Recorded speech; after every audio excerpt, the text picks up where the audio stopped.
Assalamualaikum warahmatullahi wabarakatuh. Kembali lagi di channel Berita Mistis. Untuk kisah kali ini masih melanjutkan dari kisah yang sebelumnya. Sebuah kisah yang diambil dari Wattpad dari tulisannya Isepia. Kisah yang berjudul Memedon Manten. Dan sebelum kita lanjut ke ceritanya, tekan dulu tombol like video ini dan jangan lupa tekan juga tombol subscribe channel ini. Dan nyalakan juga lonceng notifikasinya agar tidak ketinggalan cerita-cerita lainnya dari channel ini. Dan buat teman-teman yang pengen membaca langsung ceritanya, nanti silahkan saja kunjungi linknya yang nanti akan saya sertakan di kolom deskripsi. Dan seperti apa untuk lanjutan dari kisah ini, langsung saja kita masuk ke ceritanya.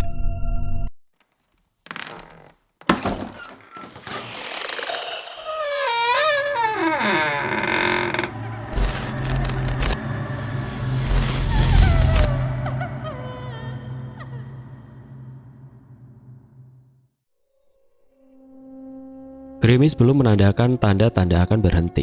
Vino yang menggendong diriku saat itu terus berjalan tanpa banyak percakapan di antara kami berdua. Hal itu membuatku merasa canggung. Kemudian setelah berbelok ke arah kanan dari pertigaan, kami melihat keranda mayat yang dipikul oleh beberapa orang. Rombongan kecil itu terlihat tergesa-gesa. Vino menghentikan langkahnya guna memberikan jalan kepada rombongan pengantar jenazah yang lewat saat itu. Tengkuku terasa hangat saat melihat ke arah rombongan kecil itu. Vino yang mengetahui aku sudah gusar saat itu berkata, "Jangan maksa lihat kalau nggak kuat, bisa kena sawan lagi." Mendengar perkataan Vino, kedua mataku langsung tertutup rapat. Jemari kedua tanganku mencengkram erat bahu Vino saat itu. Saat rombongan pengantar jenazah itu berlalu, Vino kembali melanjutkan perjalanannya untuk mengantarkanku ke rumah Pak Dekus. Pak De Awing yang pertama kali melihat Vino menggendong diriku saat itu langsung bergegas menghampiri. "Kenapa Riri?" tanya Pak De dengan raut wajah cemas. "Hampir masuk ke perkebunan kopi," jawab Vino. Kemudian Vino menjelaskan pada Pak D jika saat itu aku berjalan linglung menuju perkebunan kopi. Beruntung saat itu Vino dan Mas Deva lebih dahulu mencegah saat hendak masuk ke perkebunan kopi. Kedatangan Vino yang menggendongku saat itu langsung menjadi sorotan banyak orang di rumah Pak Dekus. Mas Maman langsung menyuruh Vino memasuki rumah dan menurunkan diriku di salah satu kamar milik Mbak Vika. Wajah wanita tua yang penuh rasa kekhawatiran segera memasuki kamar di mana diriku berada saat itu. Simbo datang dengan membawa cawan berisi sedikit air hangat. Aku masih memperhatikan Simbo yang sudah berlinang air mata ketika mengetahui apa yang terjadi padaku dari cerita Vino. Bu Delis juga nampak panik saat memasuki kamar. Ia duduk di tepi ranjang setelah kembali menutup pintu. Bude mulai memijat jemari kakiku secara perlahan. Kemudian Simbo sambil sesekali menyeka air matanya menaruh kain yang sudah dibasahi dengan air hangat terlebih dahulu di atas keningku. "Sabar mak," ucap Bude sambil mengelus punggung Simbo saat itu. Aku sendiri merasa aneh, padahal dengan jelas aku bisa melihat dan mendengar perbincangan Bude bersama Simbo di dalam kamar. Tetapi mereka berdua mengira seolah-olah aku sedang tertidur saat itu. Baru kusadari jika saat itu tubuhku tidak bisa digerakkan. Mulutku terkatup rapat tanpa bisa kubuka. Dingin, suhu udara di dalam kamar semakin turun. Sampai sekarang pun aku masih bertanya-tanya sendiri tentang yang terjadi padaku saat itu. Mulutku ingin berteriak memanggil Simbo saat itu. Bahkan saat Bude beranjak keluar kamar, yang bisa aku lakukan hanya menatap punggungnya saja. Nafas semakin memburuk. Rasa ketakutan dalam diriku muncul saat firasatku mengatakan jika aku sudah meninggal. Tangisku pecah, namun Simbo tidak menyadarinya. Tidak ada cara yang bisa aku lakukan saat itu. Dada terasa amat sesak seiring naik turunnya nafas. Simbo mulai mengusap bulir bening yang keluar dari kedua mataku saat itu. Jelas sekali kulihat Simbo duduk di lantai samping ranjang, kemudian membuka kitab suci Al-Quran. Suara merdunya membuat diriku tenang dalam sekejap saat itu. Juga kulihat Mas Maman keluar masuk kamar setelah ia menaruh barang-barang seperti kendi, tempat susur, keranjang berisi bermacam-macam bunga, dan kulihat ada seikat padi yang ditaruh di kusen jendela.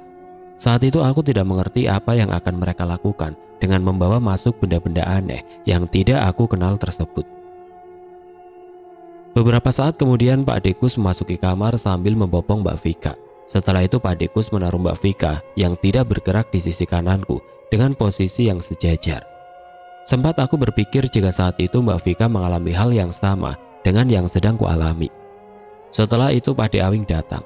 Tatapan matanya sendu ke arah tempat tidur di mana aku dan Mbak Vika berada. "Tolong ya Kang," ucap Pak Dekus menunduk kepada Pak De Awing yang baru memasuki kamar. Saat itu Pak De Awing tidak bergeming. Beliau hanya memandang ke arah tempat tidur dengan tatapan sayu. "Kamu sudah menyeret anak yang tidak tahu apa-apa, ikut merasakan akibat sumpah yang kau jalani, Kus," jawab Pak De Awing datar. Matanya enggan menoleh ke arah Pak Dekus saat itu. "Keluar dahulu, Pak," kata Mas Maman mempersilahkan ayahnya keluar kamar. Langkah Pak Dekus terlihat tanpa bersemangat saat itu. Mas Maman terlihat mengangguk kepada Pak De Awing sebelum menghilang di balik pintu sambil memapah ayahnya. Pintu kembali ditutup dari luar setelah Simbo juga dipersilakan keluar kamar oleh Pak De Awing saat itu. Kemudian Pak De menyalakan api kecil pada layang yang berisi beberapa arang. Tidak begitu lama seluruh ruangan terisi asap putih dengan bau kemenyan dengan asap putih. Kemudian Pak Ade memasukkan kedua tangannya ke dalam cawan berisi air yang dipenuhi oleh bermacam-macam bunga. Sambil berjalan memutari ranjang, Pak Dekus membuat percikan dari air cawan ke arah lantai kamar. Pak Ade melakukan itu terus-menerus hingga air di dalam cawan habis tidak tersisa. Setelah kembali duduk bersila, sesekali tangan kekarnya memasukkan potongan kecil kemenyan ke dalam layang.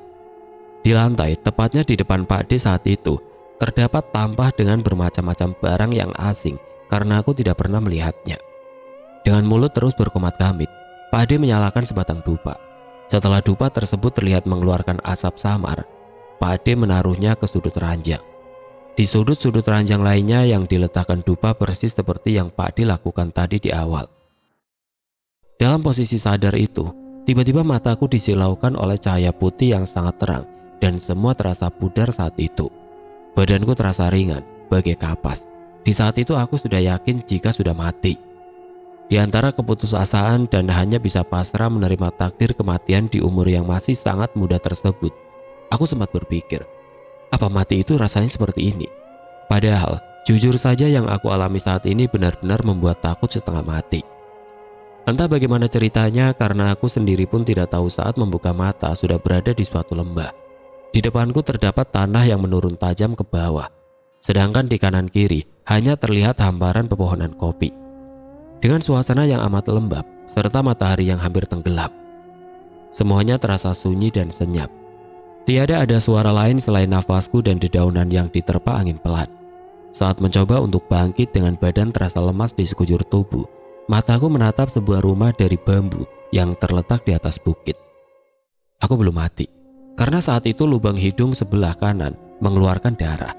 Dan kusadari jika saat itu aku masih merasakan sakit di lengan kananku. Tujuanku adalah rumah bambu dengan pekarangan luas di atas dataran tinggi tersebut. Langkah kaki lamban karena tubuh mulai menggigil karena kedinginan. Bahkan bisa kulihat jelas embun yang berjatuhan seperti gerimis. Rumah bambu beratap welit dengan pekarangan yang terbilang luas itu bisa dibilang sangat terawat. Di pekarangan tidak kutemukan adanya rumput liar. Di kanan kiri pintu terdapat lampu teflon yang menyala dengan api kecil. Di dalam rumah juga bisa kulihat jelas adanya cahaya kuning dari pantulan sinar api. Namun saat tanganku hendak membuka pagar pembatas dari bambu yang mengelilingi seluruh pekarangan rumah, sesuatu yang tidak ingin kulihat kembali menampakkan dirinya dari balik kegelapan. Awalnya bayangan dari sosok makhluk dengan kain putih yang membungkus tubuhnya itu hanya terlihat sekilas. Kemudian terlihat di mana-mana. Dari balik kegelapan mereka memperhatikan diriku yang saat itu berdiri kaku di luar pagar. Tubuhku terasa kaku dan berat untuk sekedar bergerak. Semakin lama sosok pocongan itu semakin berani menampakkan wujudnya setelah hari mulai petang. Tanpa kusadari bukan hanya puluhan pocong yang mengawasi diriku dari balik kegelapan saat itu. Dari balik bangunan rumah muncul sesosok manusia tanpa kepala. Badannya tertutup oleh merah darah. Sosok berjenis kelamin perempuan itu terus berjalan ke arahku. Pandangan matanya tidak tentu arah. Mulutnya terbuka lebar dengan darah bercampur nanah yang terus-menerus keluar dari lubang mulut. Dan lagi cairan merah darah itu terus menetes tanpa henti dari tubuhnya. Makhluk itu terus berjalan mendekat ke arahku. Bau amis yang membuat kepala pusing semakin menusuk hidung saat makhluk itu semakin mendekat. Sebelum makhluk itu sampai di hadapanku, seorang wanita yang menggunakan baju kebaya berwarna hijau dengan dua arit tajam di tangannya sudah muncul di belakangku terlebih dahulu. Punya urusan apa? Manusia kotor datang ke tanah ini. Suara wanita dengan rambut disanggul itu menggema di telinga. Hanya hitungan detik karena mulutku keluh tidak bisa menjawab pertanyaannya. Wanita tersebut langsung melayangkan aritnya ke arah leherku. Suara seorang gadis menghentikan lempengan besi yang sudah terasah tajam tersebut. Berhenti hanya berjarak beberapa milimeter saja dari kulit leherku. Keringat dingin sudah dari tadi membasahi seluruh pakaian yang aku kenakan. Rasa ketakutan dalam diriku seolah semakin ditekan hingga ke dasar. Aku yang mempunyai wewenang atas tanah ini, lanjut suara gadis tersebut dengan tegas dan jelas.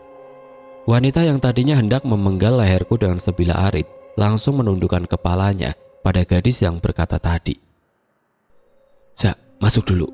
Lanjut gadis tersebut memberi perintah pada gadis yang berada di sampingnya. Kedua gadis tersebut mengenakan pakaian serba hitam. Setelah rekannya memasuki pekarangan rumah, disusul oleh wanita yang memakai kebaya itu berjalan di belakangnya. Menyisakan seorang gadis yang berdiri di belakangku. Ia terus mengawasi diriku dari belakang. Gadis berambut poni panjang tersebut berjalan pelan ke arahku. Semakin langkahnya mendekat, tubuhku menggigil dengan sendirinya. Ada hawa aneh yang terasa mengancam diri saat berada di dekat gadis tersebut. Sekilas wajah berkulit kuning langsat itu menatap tajam kepadaku yang hanya bisa menundukkan kepala ke arah bawah. Sorot matanya membuat badanku semakin gemetaran tidak karuan. Semakin kutahan gemetar di badan karena rasa takut, semakin kencang juga gemetar yang aku rasakan. Mbak, pulanglah, tempatmu bukan di sini. Gadis berperawakan semampai itu menunjukkan jalan di tengah pepohonan kopi. Itu jalannya, lanjutnya dengan nada suara dingin. Belum sempat aku mengucapkan terima kasih, gadis tersebut sudah berlalu memasuki pekarangan rumah. Sayup-sayup ku dengar lirih suara orang yang sedang berbincang. Aku bangun dengan badan basah kuyup oleh keringat. Kudapati diriku sudah berada di kamar yang tidak asing. Itu adalah rumah Simbo. Pade Awing bersama Simbo memasuki kamar bergantian. Berbagai pertanyaan mereka ajukan padaku, padahal nyawaku belum sepenuhnya pulih. Badan terasa amat pegal dan lemas. Di atas lemari tua milik Simbo terdapat foto yang dibungkus dengan plastik bening. Dalam foto tersebut Simbo dikelilingi 3 gadis cantik. 2 di antaranya terlihat tidak asing olehku. Tidak aku hiraukan pertanyaan Pak Awing saat itu. Tangan kananku menunjuk pada foto di atas lemari tua itu. Simbo bergegas mengambil foto itu lalu mengarahkannya padaku. Ini siapa? Tanyaku bergumam sambil memandangi foto di tanganku saat itu. Simbo dan Pade saling melempar pandangan sesaat. Kemudian Simbo menjawab. Itu yang punya kebun kopi, Nduk. Jawabnya pelan sambil mengelus kepalaku pelan. Namanya yang ini siapa, Mbok? Tanyaku penasaran karena gadis tersebut yang menunjukkan jalan padaku saat itu. Yang ini namanya Sepia Malik Ramlan, yang punya tanah, Nak. Kalau yang ini namanya Erza. Jantung berdebar kencang mengingat apa yang kualami tadi sebelum ia memasuki rumah. Untuk terakhir kalinya ia berkata padaku, kedepannya akan terasa berat. Satu persatu keluargamu akan meninggal karena sumpah yang sudah diucapkan, tentang sumpah paten obor yang sudah diucapkan. Simbo dan Pade Awing sengaja menutupi kematian Mbak Vika saat itu. Entah apa maksud mereka menutupi kematian Mbak Vika dariku. Tetapi aku sadar jika raut wajah mereka menampakkan mimik wajah yang gelisah. Setelah Pade Awing pamit undur diri dengan alasan ada keperluan mendesak, Simbo bolak-balik keluar masuk rumah. Ada apa, Tombo? Tanyaku khawatir karena saat itu Simbo terlihat gelisah. Meski Simbo mencoba untuk tetap tenang. Tidak apa-apa, Nak. Nada suara Simbo nampak berat saat menjawab. Simbo masih berusaha menutupi kebenarannya saat itu. Di satu sisi aku sudah tidak tahan dengan kondisi yang sedang terjadi saat itu. Saat yang kutunggu-tunggu datang, ketika Simbo melaksanakan sholat zuhur, pelan-pelan aku mulai turun dari ranjang agar Simbo tidak mendengar suara langkah kakiku saat itu. Pikiranku terfokus untuk menemukan jawaban dari semua masalah yang terjadi ketika aku baru sampai di desa ini. Beberapa saat kemudian Raya datang menjemput di pos ronda setelah aku menelponnya terlebih dahulu. Ada apa? Kok kayak penting sekali? Tanya Raya sambil memasang wajah penasaran. Kamu sadar gak? Semua yang terjadi pada keluarga Pak Dekus bertepatan dengan kepulanganku 5 hari yang lalu kan? Jawabku sambil menghempaskan punggung pada tiang bangunan pos ronda. Raya menatapku penuh selidik. Ia menoleh kanan kiri pada jalan desa. "Jangan di sini, ayo kita cari tempat lain saja," jawab Raya dengan menaiki jok motornya. Kami berdua menuju salah satu tempat yang pernah kami kunjungi sebelumnya. Dalam perjalanan, Raya menyuruhku untuk menghubungi Lena yang saat itu sedang membantu ayahnya mencari rumput untuk pakan ternak. Kami bertiga memasuki bangunan rumah tua yang sudah lama tidak berpenghuni. Rumah itu berbeda karena bentuknya bukan persegi, melainkan bulat. Ada dua bangunan yang sama persis, dengan jendela yang sama-sama memakai penghalang besi tralis besar. Raya lebih dahulu memasuki bangunan rumah di sebelah kanan, diikuti oleh Lena dan aku paling belakang. Di dalam rumah hanya ada 3 ruangan. 2 ruangan bekas kamar dan 1 ruangan terletak di belakang yang digunakan sebagai dapur. Setelah itu kami mulai berjongkok membentuk lingkaran di ruang tengah rumah tersebut. Nyaris tidak ditemukan benda selain coretan nama-nama seseorang yang lebih dahulu memasuki rumah sebelum diriku. "Gimana? Sudah siap?"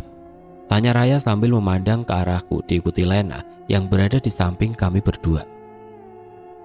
Kuanggukan kepala pelan tanda sudah siap mendengar kejadian yang sebenarnya dari cerita Raya dan Lena saat itu. Meski itu hanya cerita menurut sudut pandang mereka berdua, aku sangat menantikan jawaban atas apa yang menimpa keluarga Pak Ade Kus dan diriku. "Pak Ade kamu Kus itu dulunya pernah berujar dengan bersumpah memutuskan tali persaudaraan dengan bapak kamu, Ri," kata Raya memulai percakapan. "Nah, sumpahnya itu pada barang yang wingit, apalagi sampai membawa nyawa satu keluarganya. Mungkin saking sakit hatinya sampai mengucapkan sumpah seperti itu," tambah Lena sambil menuangkan kopi yang ia bawa, bekas kiriman bapaknya saat mencari rumput. "Lalu, apa yang membuat Pak Ade Kus membuat sumpah seperti itu?" tanyaku penasaran. Ibumu dulu disukai oleh Pak D. Tetapi karena jalan hidupnya yang aneh, ditambah lagi ibumu tidak menyukai Pak D-mu sebelumnya, makanya lebih memilih ayah kamu yang dulunya sudah bekerja di kebun kopi," jawab Lena, kemudian menyeruput kopi setelah ia tuang kepada gelas plastik bekas minuman. "Terus kenapa bisa sampai sejauh ini akibatnya?" tanyaku kembali. Jujur saja semua ini terasa sangat aneh bagiku. Lena dan Raya saling pandang saat itu. Mereka berdua nampak ragu untuk mengucapkan jawaban. "Intinya Yari, sumpah yang sudah diucapkan tidak dapat dicabut kembali. Setiap hari Pak Ade kamu menangisi bapakmu, menangisi dosa-dosanya," jawab Raya setelah Lena mengangguk. "Kenapa bisa Mbak Murti menjadi setan dengan bergentayangan sebagai setan pengantin?" desaku ingin tahu lebih lanjut. Kembali Raya dan Lena aku buat diam sejenak karena pertanyaanku. Sebelum menjawab pertanyaan, mereka nampak mengawasi sekitar tempat kami berkumpul. "Murti itu tidak punya tata krama.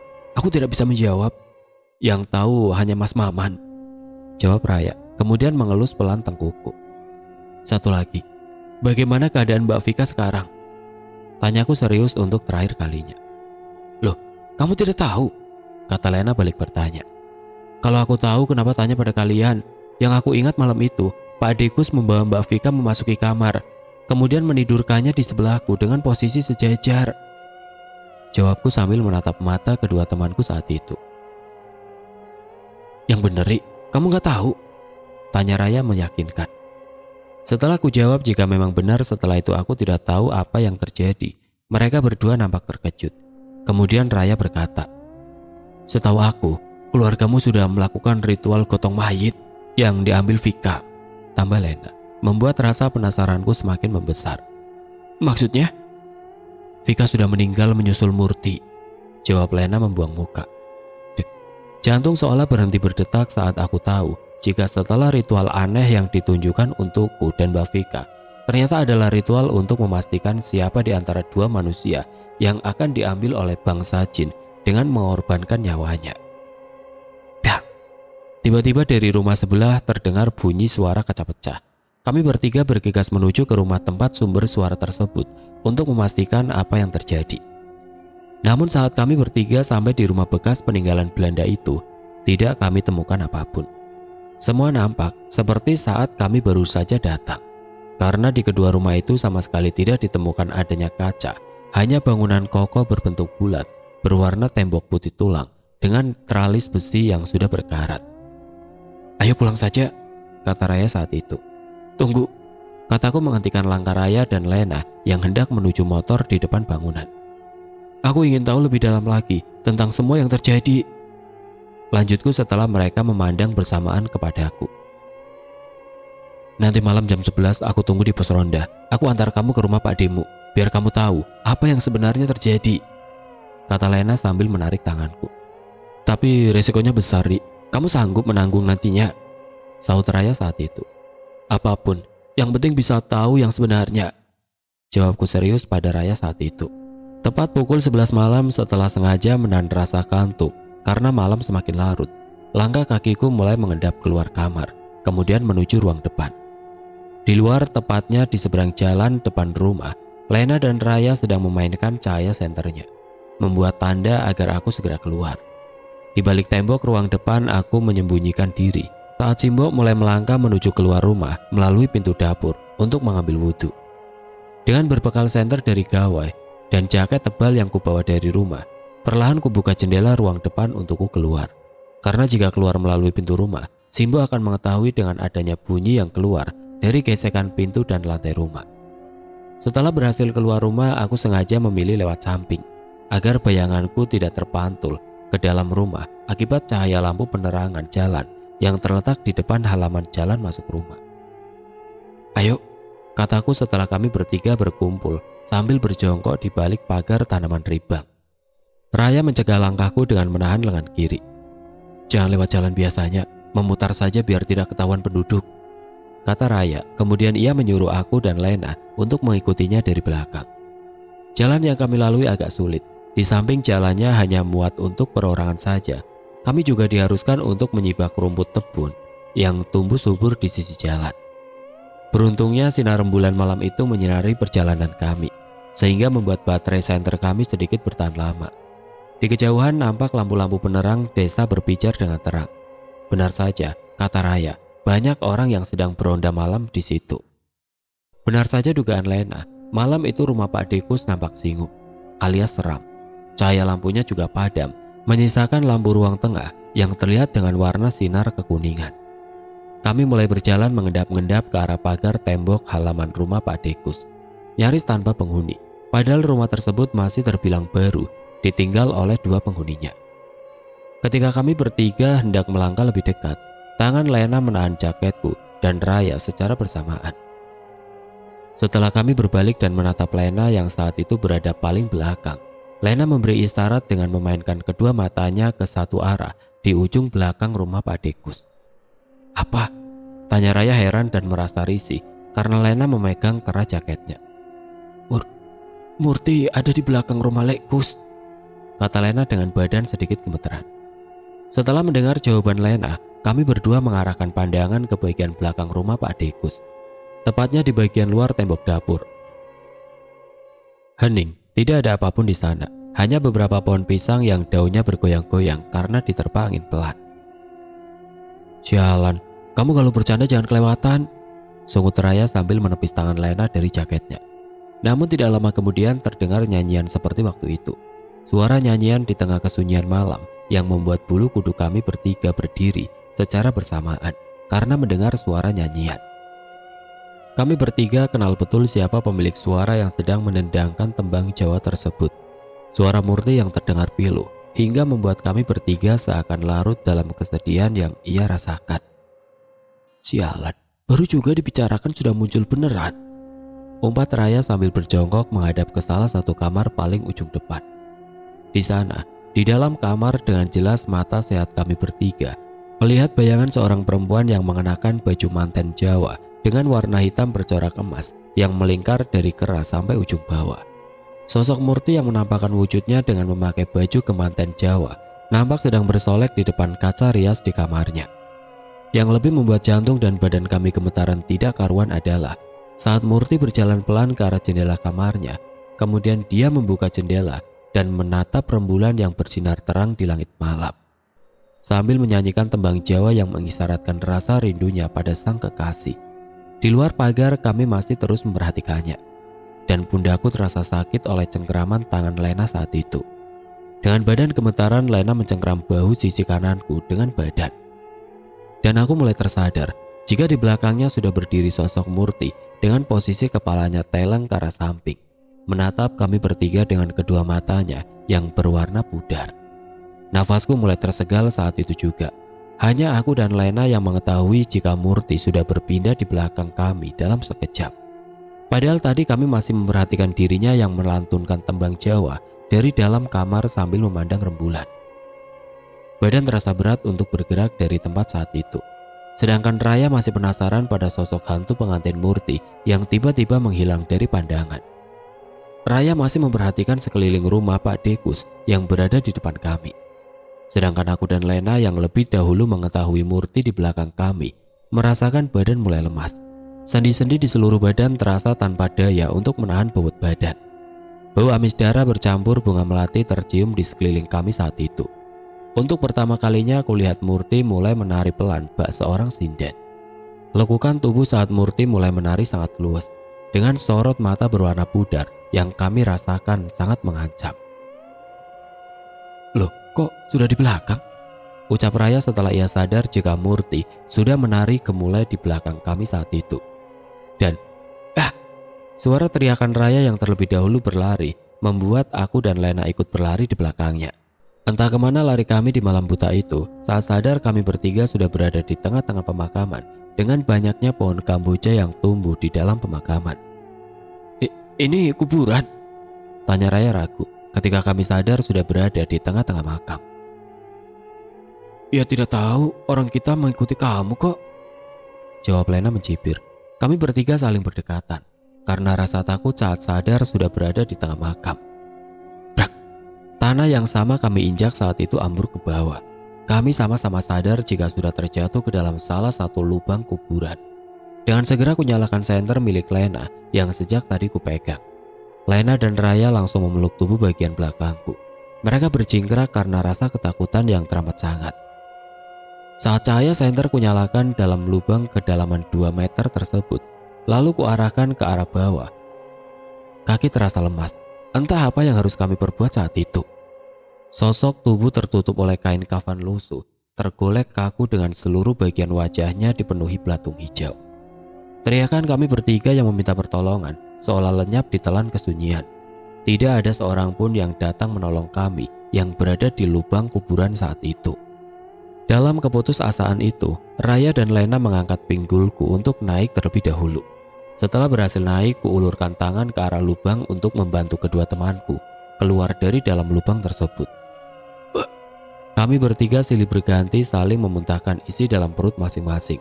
Bau bangkai yang tercium di hidung membuat isi dalam perut kami bertiga terdorong keluar.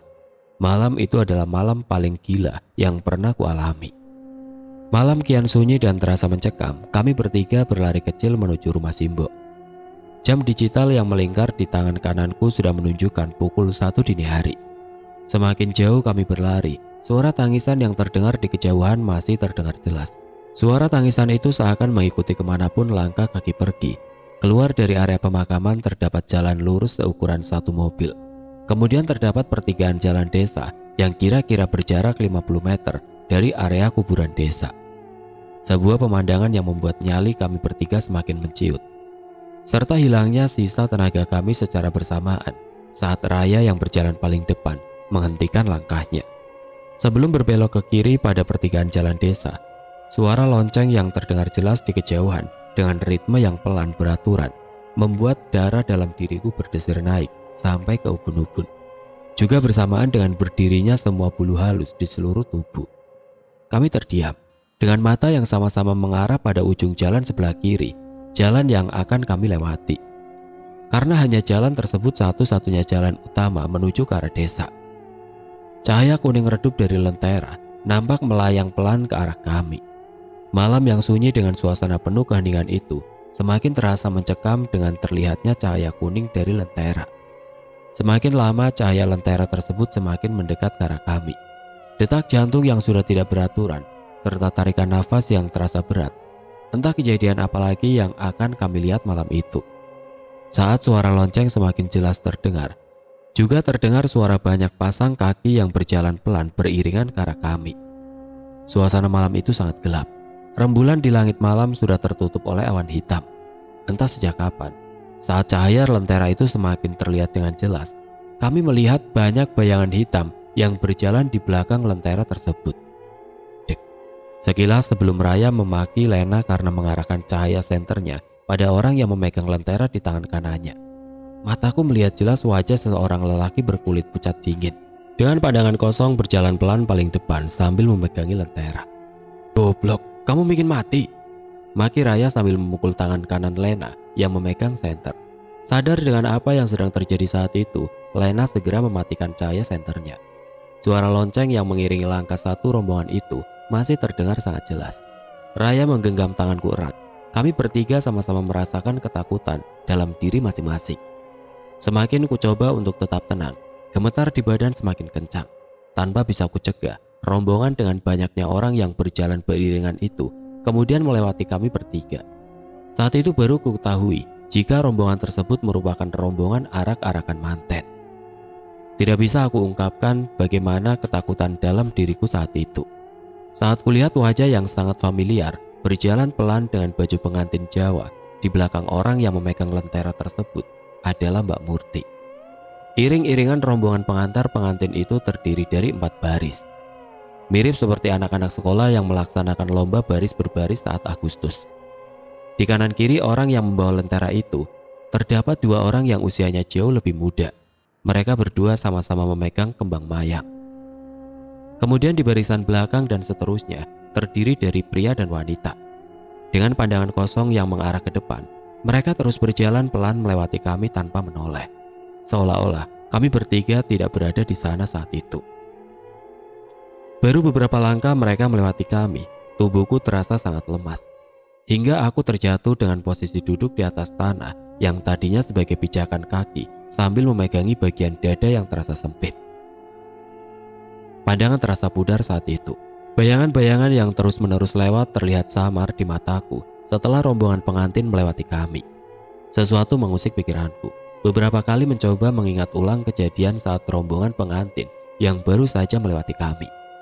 Aku tersadar jika di dalam rombongan tadi ada 3 sosok yang amat ku kenal. Mereka adalah Pak Dikus, Budi Ratna, serta seorang lagi adalah Mbak Vika. Pandangan mata mereka sayup, tidak seperti yang lain yang hanya menatap ke arah depan dengan pandangan mata kosongnya. Kemudian aku menoleh ke arah belakang. Tepatnya pada rombongan yang baru saja melewati kami menuju ke arah kuburan desa. Dan saat itu jantungku seolah meloncat dari tempatnya saat kulihat tadi rombongan dengan penuh orang-orang berkulit pucat sudah berubah menjadi rombongan pocong yang melompat-lompat secara bersamaan. Persendian terasa ngilu saat melihat pemandangan aneh yang terjadi saat itu. Keringat sudah membuat seluruh pakaianku basah saat itu. Sambil berjalan tertatih, kami memaksakan tenaga yang tersisa untuk pulang. Meski sudah memasuki rumah pun, badanku tetap saja menggigil. Sadar jika yang baru saja kualami membuat terasa trauma berlebih akan ketakutan saat melihat hal di luar nalar. Tetapi jauh di dalam hati, kejadian yang menimpa keluarga Pak Dekus membuat rasa penasaran dalam diriku semakin besar. Rik, bangun nak, sholat subuh. Suara Simbo mengetuk pintu kamar tempatku berada saat itu. Kembali untuk kesekian kalinya aku melirik jam tangan, pukul 4:51. Tadi saat aku memasuki kamar, jam di tangan masih menunjukkan pukul 2 dini hari. Dok, Riri, bangun. Kembali suara Simbo dibarengi suara ketukan pintu untuk kedua kalinya. Sedangkan diriku di dalam kamar hanya diam, duduk meringkuk di atas ranjang tidur. Aku tidak beranjak dari tempat meski suara lembut Simbo memanggil untuk kesekian kalinya. Kemudian pintu kamar dibuka pelan oleh Simbo. Dan betapa terkejutnya Simbo saat itu saat melihat wajah pucatku yang duduk meringkuk di atas ranjang. Secara terburu-buru, Simbo menghampiri ke atas ranjang saat itu. Kemudian beliau memulai menyeka keringat yang mulai bermunculan di keningku saat itu. Sambil memelukku, Simbo berkata, "Kenapa lagi? Kamu ini nak?" Bulir bening yang keluar dari kedua mata Simbo menetes pelan ke arah pipiku. Sambil berusaha menenangkan diriku, Simbo memberikan botol kecil berisi minyak angin. Memang saat itu perut terasa mual ingin muntah dan kepala terasa sangat pusing kurasakan. Setelah membuatkanku teh hangat, Simbo keluar sebentar untuk melaksanakan sholat subuh. Kubalut tubuh dengan selimut tebal. Telapak tangan terasa amat dingin saat menyentuh kulit. Drek. Suara pintu kamar terdengar berderit karena didorong pelan dari arah luar. Pintu yang semula tertutup rapat setelah kepergian Simbo ke musola di dekat rumah tiba-tiba terbuka sedikit. Awalnya kukira karena engsel pintu atau hal wajar lainnya yang membuat pintu tersebut bergerak. Namun, saat suara seraku memanggil Simbo, tidak ada jawaban. Karena pagi itu Simbo sudah benar-benar pergi ke musola. Untuk kedua kalinya suara-suara decitan berasal dari arah jendela kamar yang posisinya berada di samping. Hal itu membuatku terkejut. Semakin kurekatkan lagi selimut yang menutupi badan, dan saat suara ketukan kuku yang juga berasal dari jendela kaca kamar kembali membuatku terkejut. Hembusan angin dari arah luar yang masuk melewati lubang angin di atas jendela membuat gorden jendela sedikit terbuka. Meski saat itu posisiku membelakangi jendela, aku merasa jika gorden jendela sedikit terbuka karena tiupan angin yang memasuki kamar. Dek. Kemudian secara tiba-tiba, tengkuku seperti ditiup dari arah belakang. Angin dingin dari belakang menerpa pelan leher bagian belakang, padahal saat itu posisiku sedang tertutup oleh selimut. Belum hilang rasa kekagetan yang kualami, kembali kejadian aneh terjadi untuk kesekian kalinya. Selimut yang menutupi bagian kaki terbuka dengan sendirinya. Dan karena hal itu, rasa dingin di bagian kaki memaksaku untuk bergerak, hendak menutupi kaki dengan selimut seperti semula. Allah, suara lirikku pelan. Bibirku terus mengucapkan asma Allah ketika itu, saat kulihat sosok Mbak Vika menyerupai pocong, tengah menampakkan wajahnya di jendela kamar. Di bagian kedua matanya terdapat cekungan berwarna hitam bulat, dengan kulit wajah putih pucat menghadap ke arahku di dalam kamar. Mbak, teriakku lantang di pagi buta. Mulut terasa keluh untuk membaca doa-doa yang kuhafal. Terasa sangat susah untuk sekedar kembali mengucapkan doa yang pernah kuhafalkan dulu. Pintu terbuka lebar. Simbo memasuki kamar dengan penuh kepanikan karena mendengar suara kerasku saat itu. Beruntungnya, saat itu Simbo sudah kembali dari musola. Saat hari mulai beranjak siang, pintu rumah terbuka dengan setengah didobrak. Kemudian sepasang langkah kaki berlarian kecil menuju arah dapur saat kepalanya menyembul dari balik pintu kamar. Dan ternyata itu adalah Mbak Mila. Mbak Mila memandang ke arahku sejenak. Kemudian ia mengalihkan pandangannya ke arah dapur. Tanpa bicara sepatah kata pun padaku saat itu, langkah kaki yang terasa sedang terburu-buru dari Mbak Mila membuatku tertegun sejenak. Masih pada posisi yang sama, rebahan di atas kasur dengan selimut tebal yang menutupi seluruh badan karena badanku terasa dingin saat itu. Di pagi yang sebentar lagi akan beranjak siang itu, aku hanya bisa mengira-ngira apa yang sedang terjadi. Firasatku mulai tidak enak saat itu, saat pintu kamar tempat aku berada kembali ditutup rapat oleh Simbo. Saat itu, mimik wajah Simbo terlihat cemas. Entah apa yang sedang ia cemaskan, yang pasti sesuatu yang buruk sedang terjadi. Rasa penasaranku semakin besar saat Simbo berjalan tergesa di belakang Mbak Mila. Dari jendela kamar kulihat mereka menuju ke rumah Pak De Awing. Setelah Simbo pergi bersama Mbak Mila, aku bangkit kemudian berjalan mondar-mandir di dalam kamar. Kepala terasa berat saat itu.